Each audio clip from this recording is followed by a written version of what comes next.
Oke teman-teman, selamat pagi semuanya. Perkenalkan saya Emi Listiana dari Ilmu Komunikasi 04, perwakilan dari kelompok ujian akhir semester kelompok 5, pengantar teknologi informasi. Di sini saya akan ngobrol-ngobrol santai nih dengan Ibu Zulhatriana dari PT Tem Excel Indo.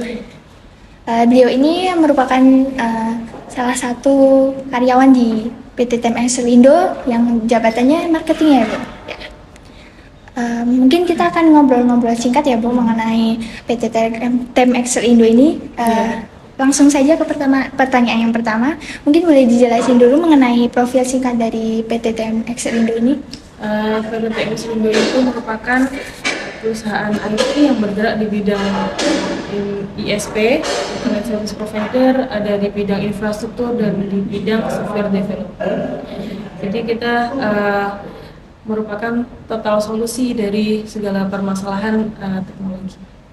Apa sih Bu yang membedakan Tem Excel Indo ini dengan perusahaan-perusahaan ISP lainnya?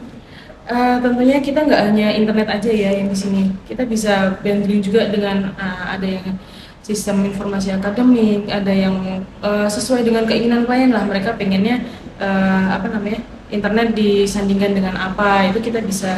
Dan nggak cuma internet aja, kita juga bisa custom. Mereka pengen apa, kemarin juga ada yang custom pengen internet bundling dengan sistem informasi akademik. Nah itu kita bisa ini juga bisa.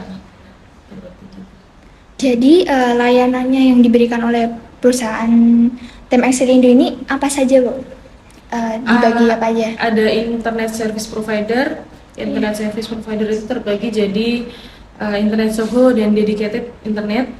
Kemudian ada infrastruktur meliputi data center, CCTV, ada command center, IoT. Itu kemudian ada juga software development yang aplikasi-aplikasi. Ya.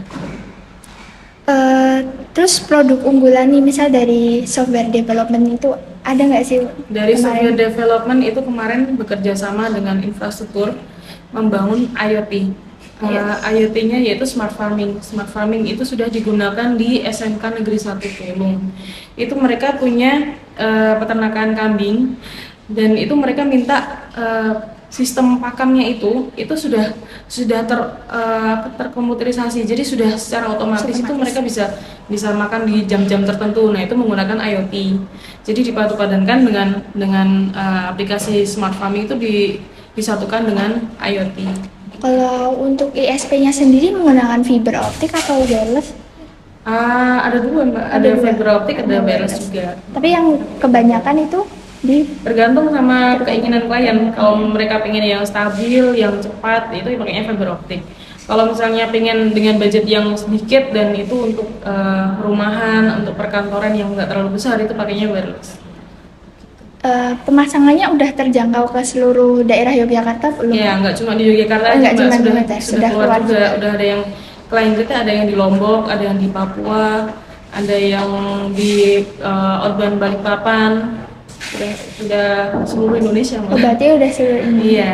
Nah, kalau di Yogyakarta sendiri nih pernah nggak sih Kak kayak pemasangan ESP permintaan dari pelanggan yang individu nih, pemasangan individu tuh ada nggak kayak yang tempatnya sulit untuk dijangkau gitu? Tentu ada. Pastinya ada. Ada yang wilayah itu yang belum terjangkau internet. Nah.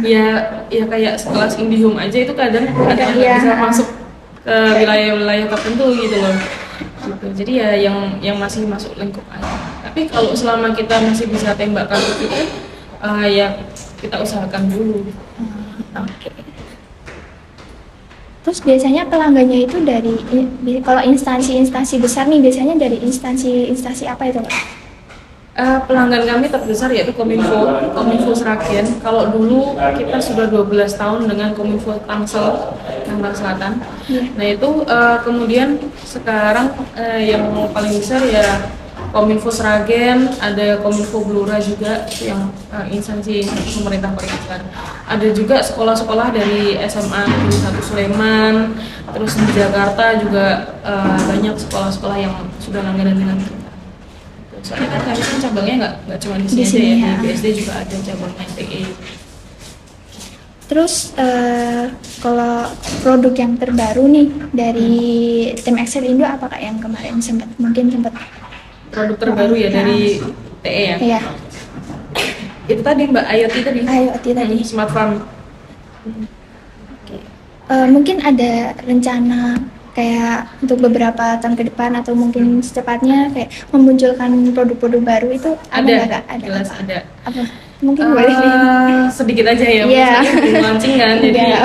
masih kita ada yang namanya Itani. Itani. Itani itu nanti sistemnya seperti apa namanya, petani biasa gitu, tapi kita mungkin kita pasarkan atau apa ya, ya gambarannya seperti itulah. Jadi kayak IoT untuk pertanian. Ya. Kemudian ada juga yang namanya Isapiku. Isapiku itu modelnya adalah kita beternak secara online. Iya, jadi misalnya saya nih Mbak, saya nggak punya lahan untuk memelihara sapi. Nah, nanti saya menginvestasikan uang saya untuk dibelikan sapi. Nah, kemudian nanti ada peternak yang dia itu merawat sapi saya. Nah, itu kita bisa mainkan di aplikasi itu gitu. Kita setiap hari bisa ngasih makan, yaitu dengan cara mentransfer uang atau gimana gitu kan. Apa namanya, menginvest uang untuk mereka berikan ke sapinya. Nah, nanti setelah sapi itu besar, nah itu bisa dijual ke pasaran. Nah, itu uangnya untuk kita. Itu yang apa namanya, memasarkan sampai ke konsumen berikutnya itu juga pakai aplikasi Isapiku itu. Oke, mungkin dari kakaknya sendiri nih harapan buat tim Excel Indo ke depannya. Harapannya yang jelas ya semakin banyak produknya, semakin banyak kliennya, pelayanannya menjadi semakin lebih baik lagi. Mungkin itu sekian pertanyaan dari saya mewakili teman-teman semua. Terima kasih atas kesempatannya telah bersedia untuk mewawancari mengenai PT TM Excel Indo. Semoga PT TM Excel Indo semakin maju, semakin banyak pelanggannya. Amin. Terima kasih Kak. Oke teman-teman, sekian dari saya. Assalamualaikum warahmatullahi wabarakatuh. Terima kasih banyak Kak. Udah ya? Iya, makasih banyak Kak.